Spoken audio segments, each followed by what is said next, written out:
Maraming pare-parehas na tanong kung paano daw gawin yung donut na ganito po.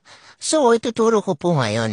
Ito po yung gamit ko, yung naka-box, and ito yung ifa-follow natin na instruction. Patapusin yung video mga miya kasi after nating i-follow instruction, may gagawin tayo sa dulo. Yung 250 grams ay equivalent ng 2 cups po. And then, sa separate bowl, ilagay yung itlog. Lightly beat nyo lang, isa lang ang kailangan nating itlog for every 2 cups.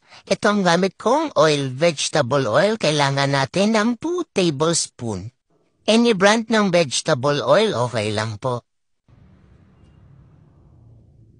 And then, 3/4 cups of water. Ang gamit ko dito ay milk. So, 1/4 yung gamit ko dyan na measuring cup. So, para makabuo ng 3/4, kailangan natin ng 1/4.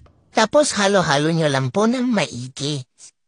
Huwag kayong malito mga mi kasi yung nasa instruction ay 3/4 cups of water. Pero ako kasi ayaw kong ilagay yung water kasi feeling ko matabang. Kaya evap milk yung ginamit ko. Ang gamit kong evap milk ay Alaska po ang brand.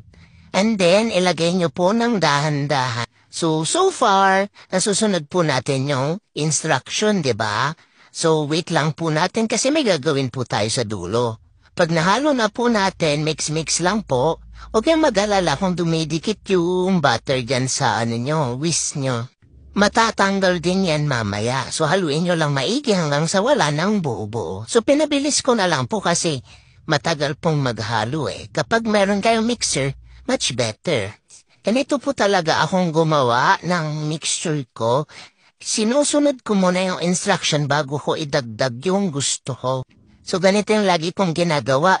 2 teaspoon po ng gatas or ng water.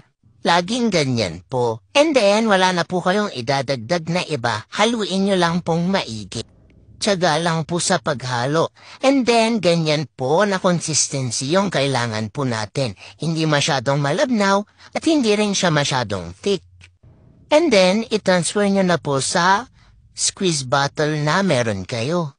Mas madali po kasing isalin sa donut maker kapag naka-squeeze bottle yung mixture. Takpan nyo pong maigi mga miha kasi kapag hindi mahigpit, pag pisil nyo tatalsik yung takip. Importanteng i-preheat nyo na po yung donut maker. Huwag nyong ilalagay yung mixture nang hindi pa mainit. Kapag mainit na, ilagay nyo po yung mixture, huwag masyadong puno. Mag-iwan kayo ng maliit na space para hindi siya aapaw.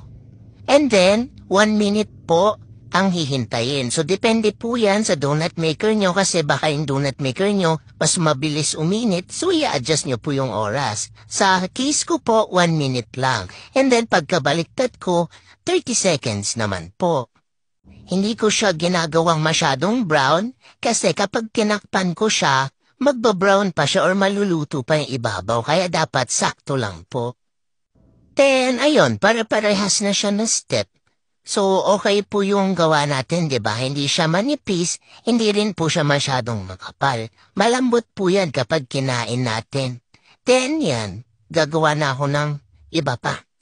Ganyan po, makinis. Nga pala po, hindi ko po nilalagyan ng oil or butter yung donut maker ko, ha?